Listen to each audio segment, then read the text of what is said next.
Technology, diversity, wine, the redwoods, and everything in between.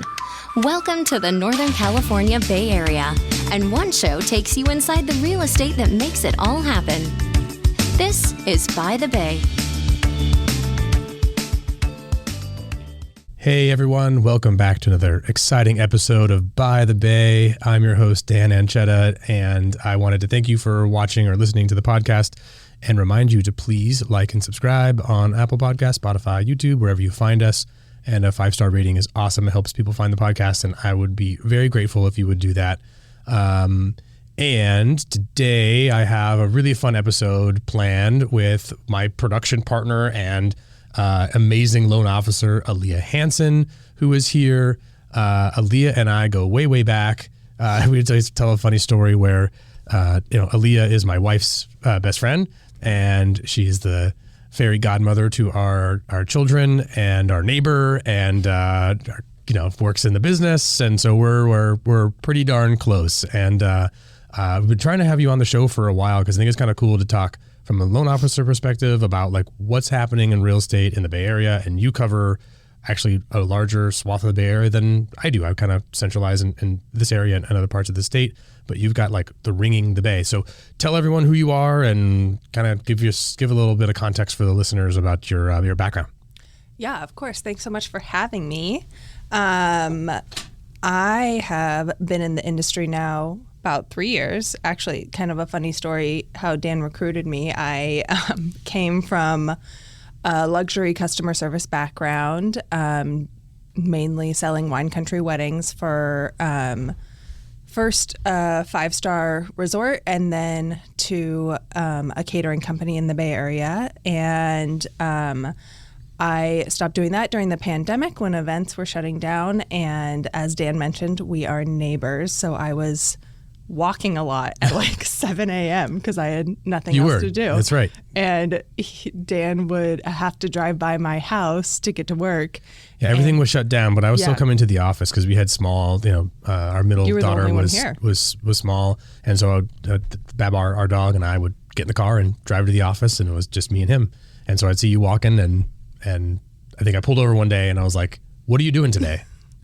Walking, painting the interior of our house. That's right. You painted the whole house. I painted our whole house. Yeah.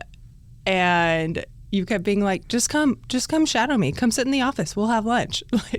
Just come check it out. We were already potted together because Meg and I were spending all of our time early together. Days pandemic. Yeah. It's like a few months in, we're like locked down, and we're like, hey, we'll just pod together, and that way, because you could walk to the house and see the kids and come hang out. And so it was like, no additional health risks here, so come hang out and see what I do. Yeah, so... But you have a background in real estate because your family's involved in real estate, so it wasn't like you were brand new to understanding what it took to do a transaction. Yeah, my mom's been a realtor since well before I was born.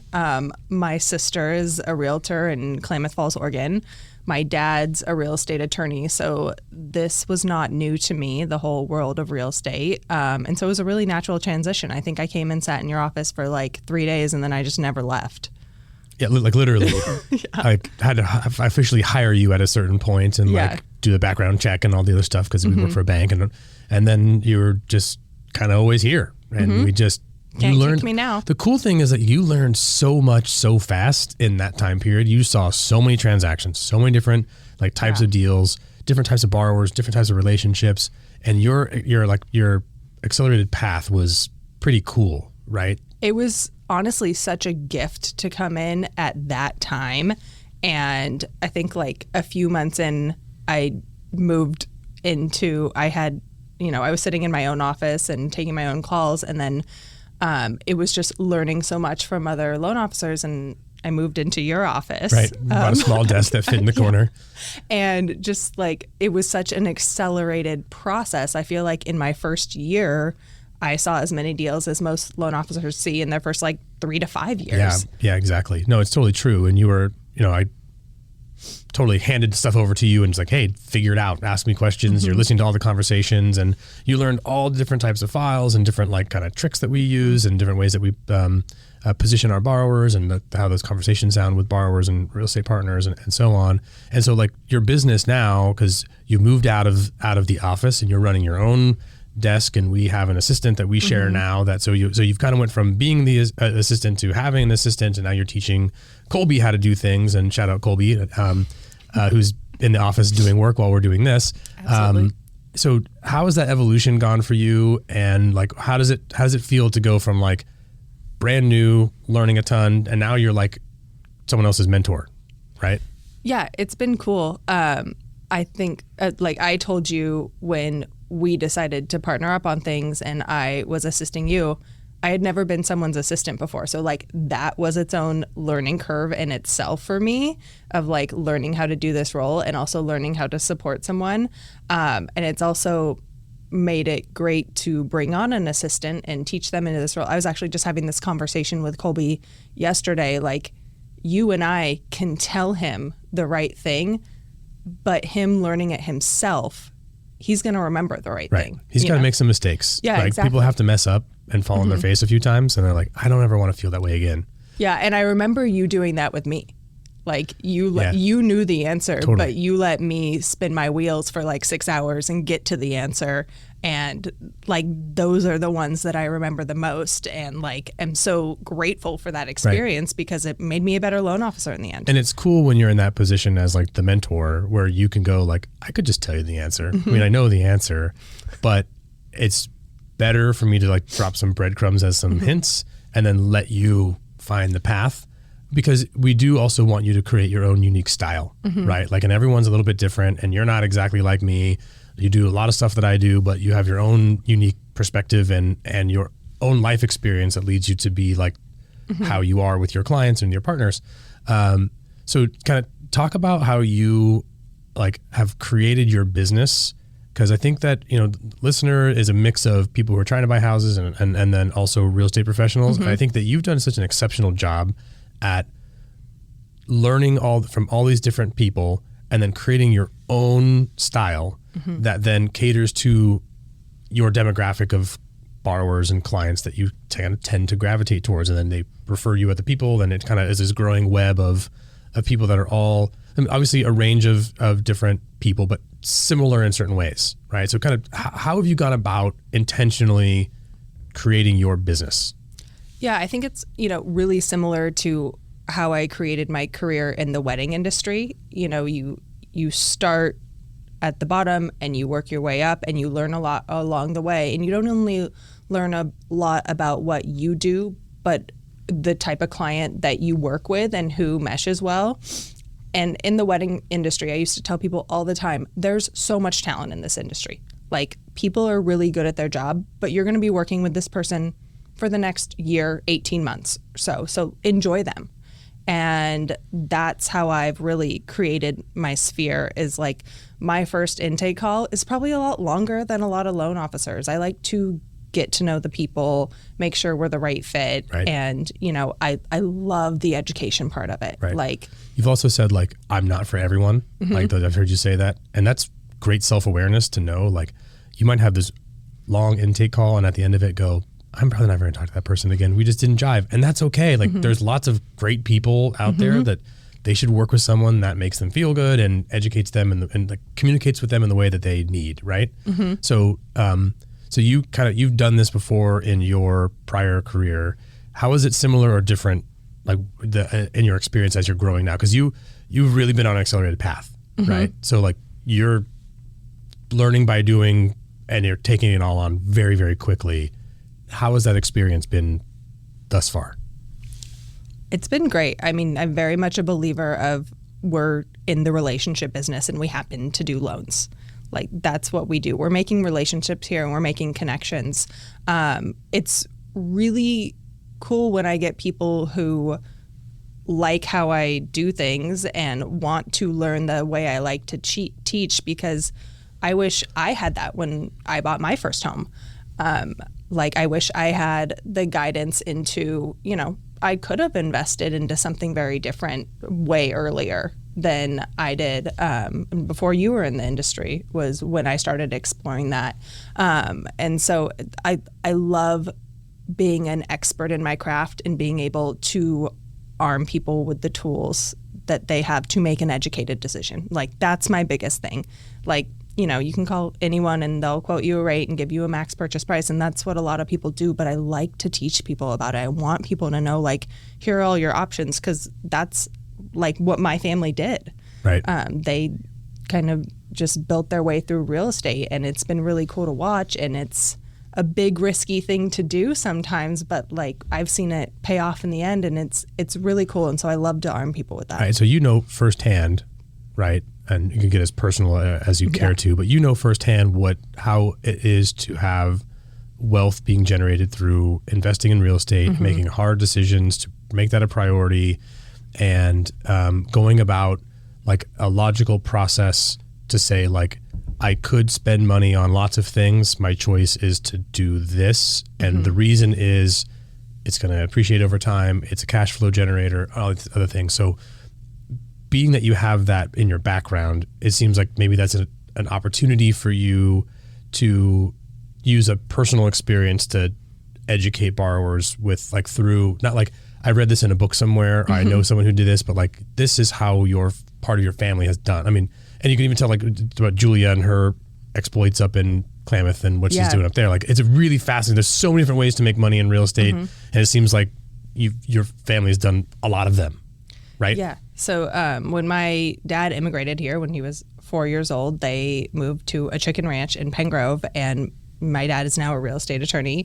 At the beginning of his career, he subdivided that lot into 5 different parcels and built our family home, which we grew up in.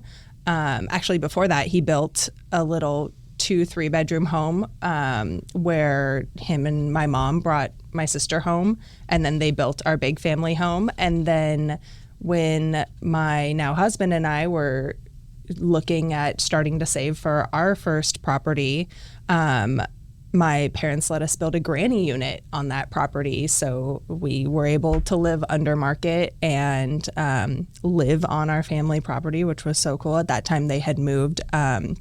So had tenants in there, but one of their homes, actually the one we built the granny unit to, that tenant has been there since I was in 3rd grade. Unbelievable. He moved in when he was a college student at Sonoma State. That's wild. So your parents had acquired like a larger piece of land in Pengrove, right? And then subdividing means you took the big piece and you cut it up into smaller pieces, and then sold some of them, developed some of them, and like generated wealth through real estate, taking one asset and turning it into multiple like streams. And now they have kind of cash flow revenue being generated from the residents that they either have acquired or built out there that people pay rent on, right? Absolutely. Right. So like, there's one example. There's other examples of like how you've seen firsthand people can build wealth. Yes. Right. Tell us another story about that. Yeah. So I had a call with a first-time buyer today. It was our second level education call where he called me last week and he decided, I want to buy a multi-unit property. And that's so exciting to me. Right. Like, there's so many cool products to do that. Yeah. People house hacking and doing some interesting things. What was he targeting? So we're looking at a 2 to 4 unit property in Sonoma or Marin County. And with what we're looking at, with the income that's going to generate from units 2 through 4, is mortgage payment is probably going to be slightly higher than his current rent. And he's building wealth. And it was funny. He said, this is a big jump to take out a loan for $700,000-$800,000. And I said, yeah, it is. It's riskier than putting your cash in a high yield savings account, but the reward can be better at the end. And he was like, I love this. I am choosing to do this. This is how I'm choosing to make money and invest. And I was like, cool, I'm on board. Let's do it. Yeah. It's one of those cool things, like, in hindsight, obviously we know how the story plays out, and that gives us some confidence to be able to go back. If I were to do something differently, we had opportunities, Meg and I had opportunities that we could have bought a 3 or 4 unit property with an FHA loan and put down 3.5% on $600,000, and that property today is worth $2 million, right? Like, it totally could have done that. There was, I remember seeing those types of opportunities. We just didn't know that was really possible. So that's so cool and exciting that, like, that message is getting out there, that young people, I have a borrower right now, she's like 22. She lives in the Central Valley in the Fresno, Madera area. And she's like, I want to buy a house, but I also want to have a house that has income generator. So I want a duplex or a triplex.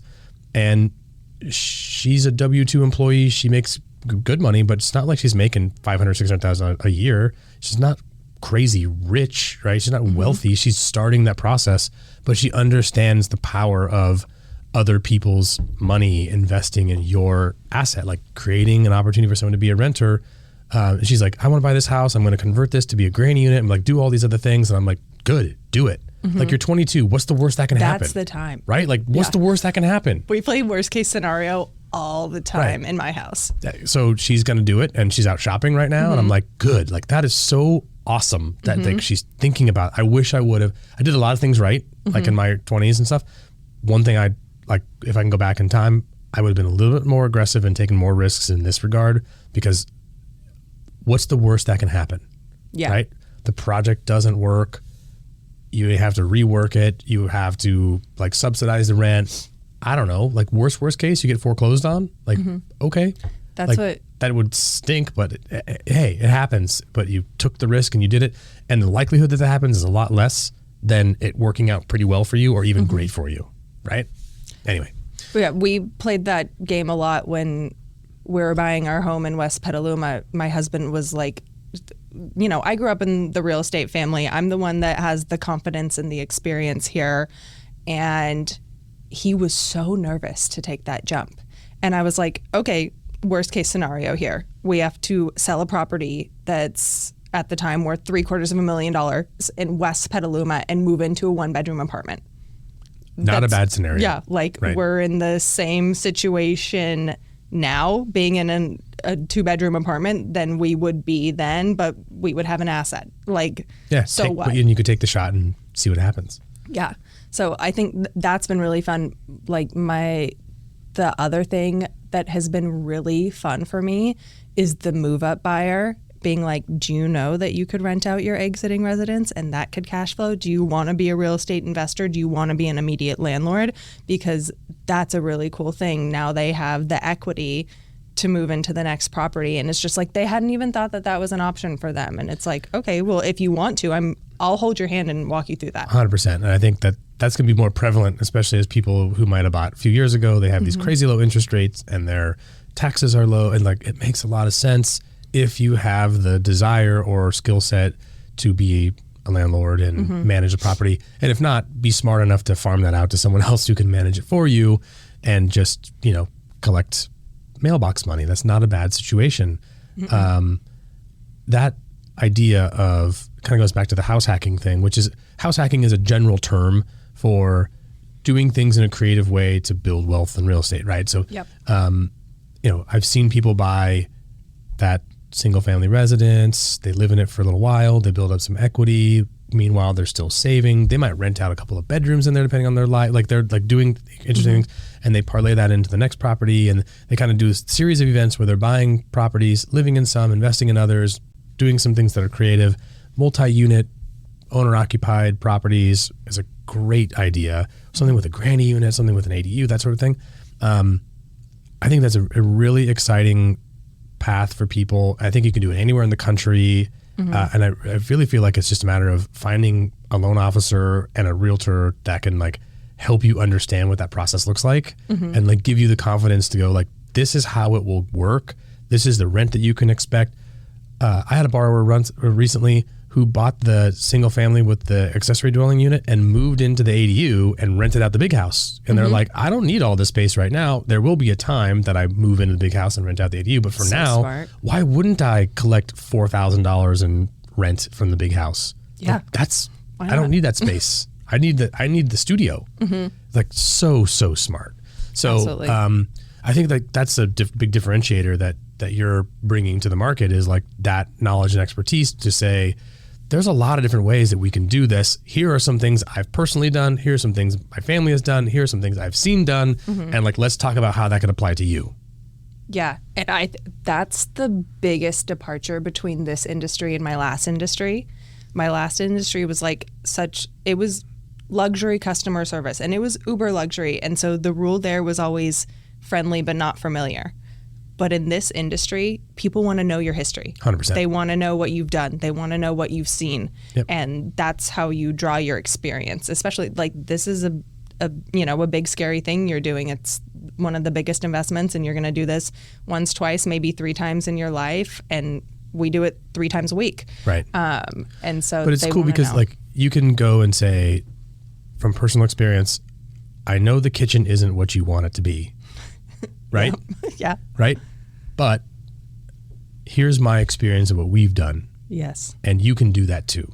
Yes. Right? And like that, like instead of, I think there's a difference between talking hypotheticals and saying, here's my anecdotal evidence of why I know that you can do this, and I can help you with those resources. I can connect you with my tile guy. I could give you all these people. Love our tile guy. You can connect with all these people and help you succeed because I did it and so can you. Right? Yes.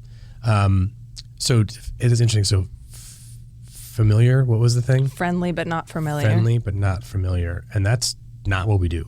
No. Like we're connecting with our people. Yes. Right? We're like Instagram friends. Yes, we are.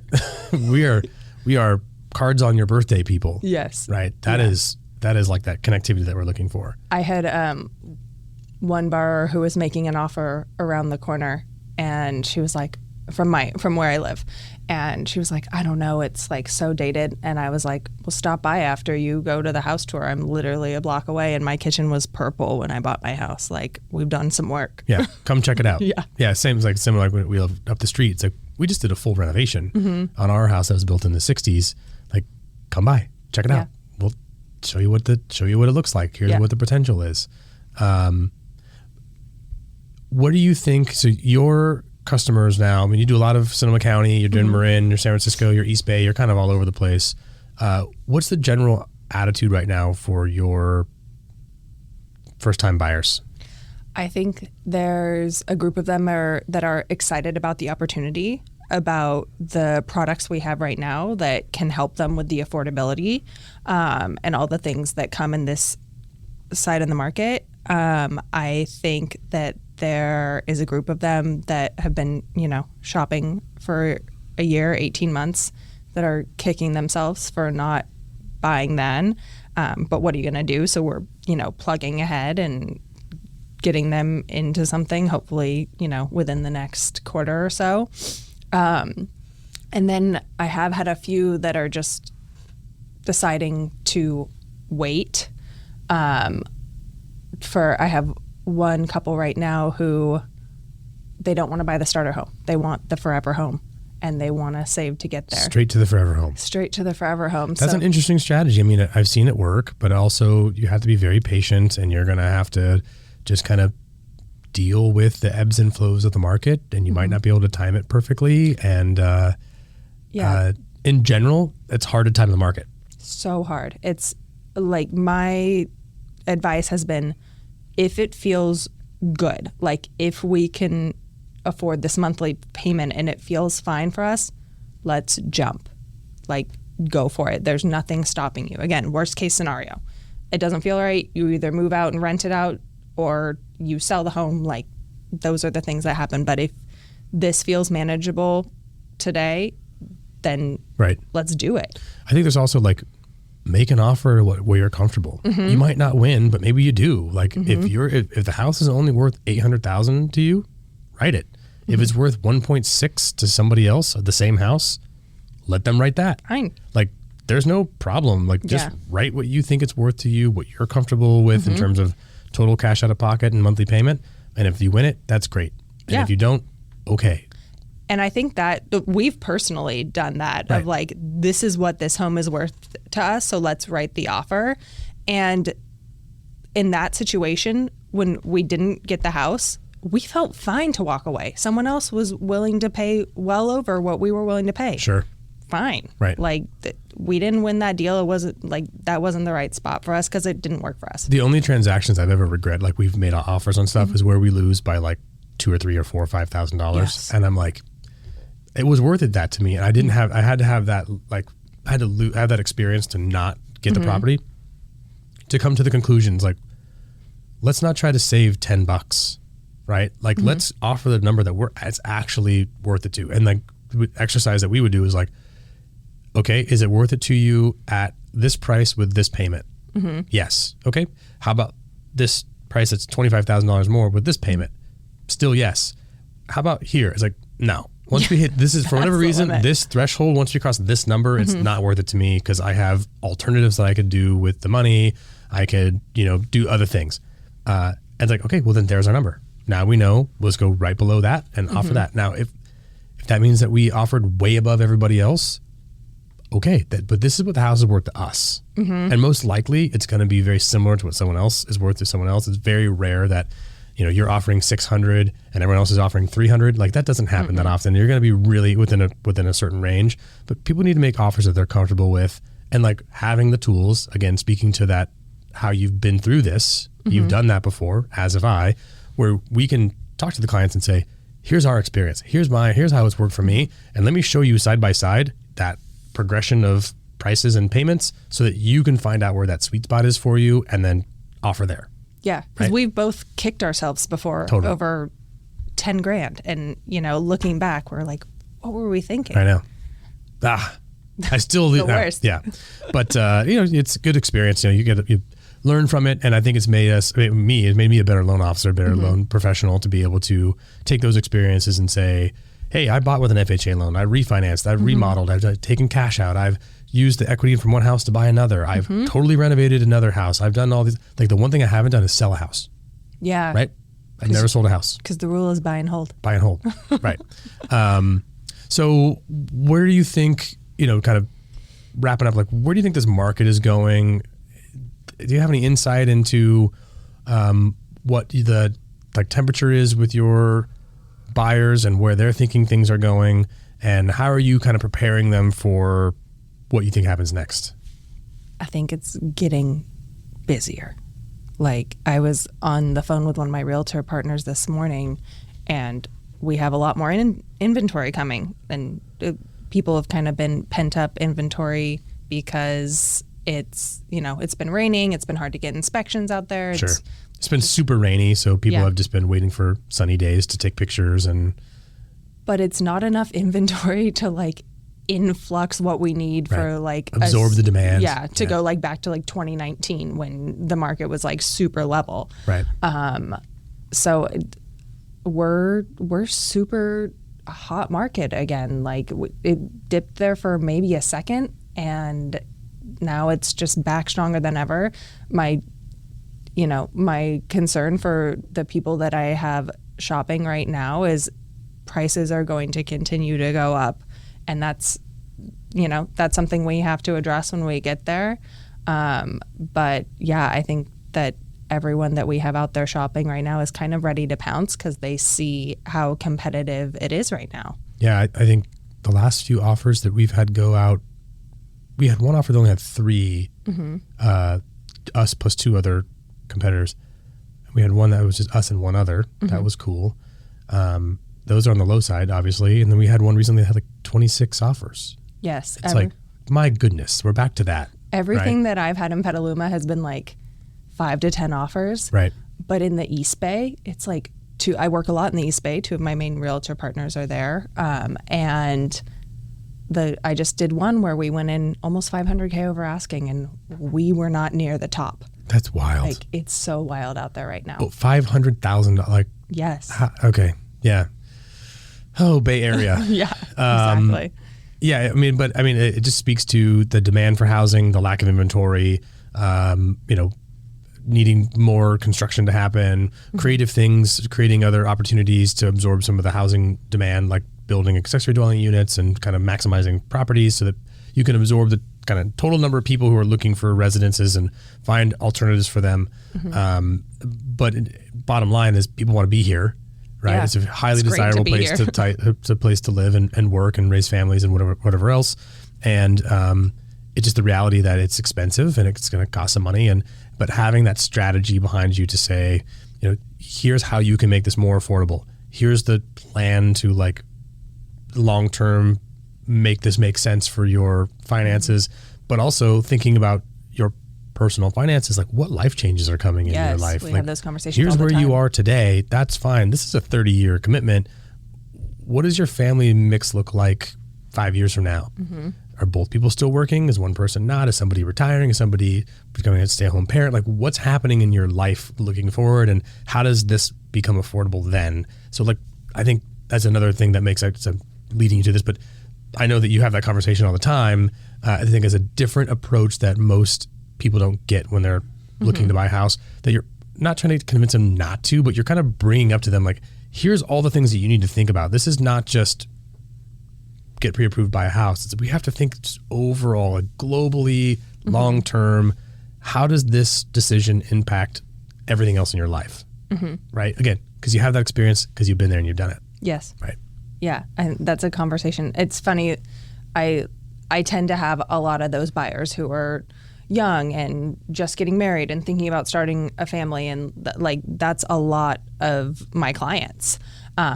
And so we have those conversations often of like, okay, we want to start a family in 2 to 3 years.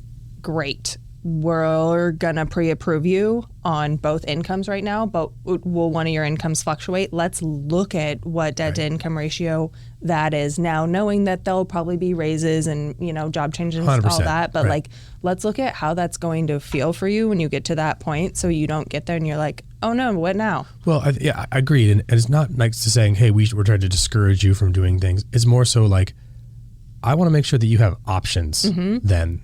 I don't want you to be in a position where you're like, one of us really wants to stay home with our young family, but we can't. Like, we can't afford it.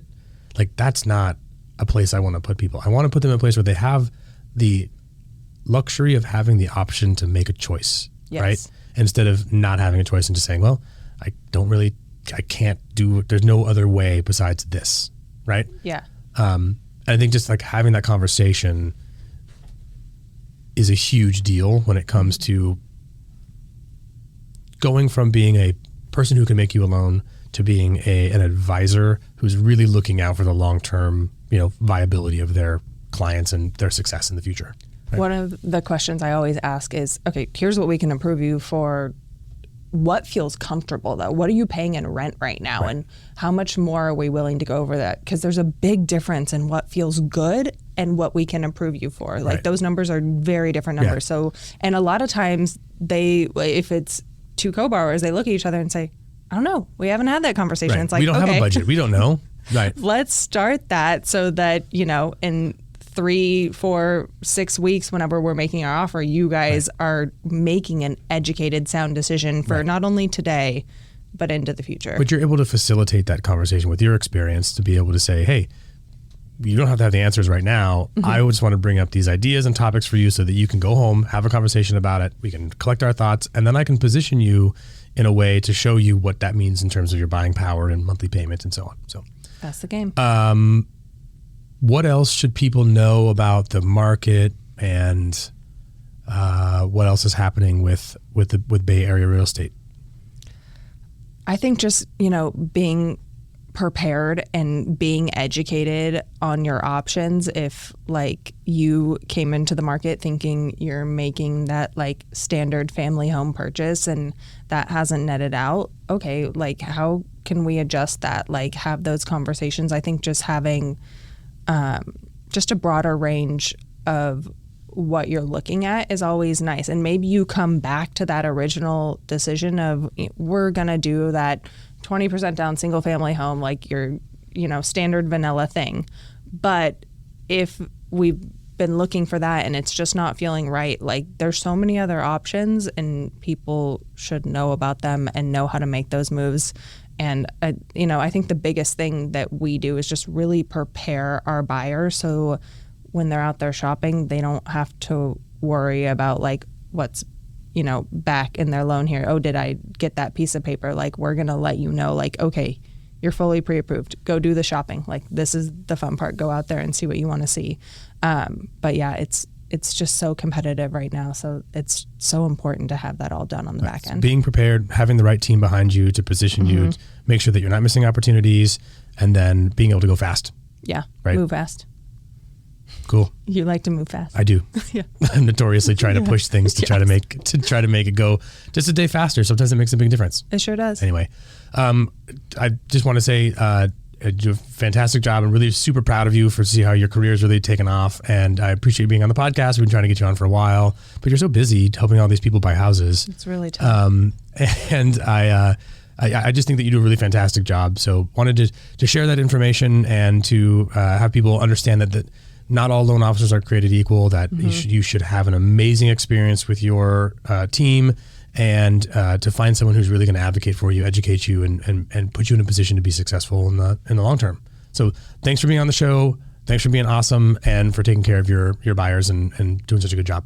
Thanks for having me and doing all the teaches to get me here. Good to see you. You too.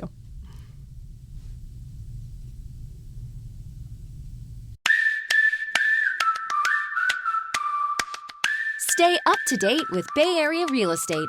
Hit subscribe now if you haven't already. Did you enjoy this episode? We love reviews in the Apple Podcasts app. We'll read yours on the show. This is By the Bay.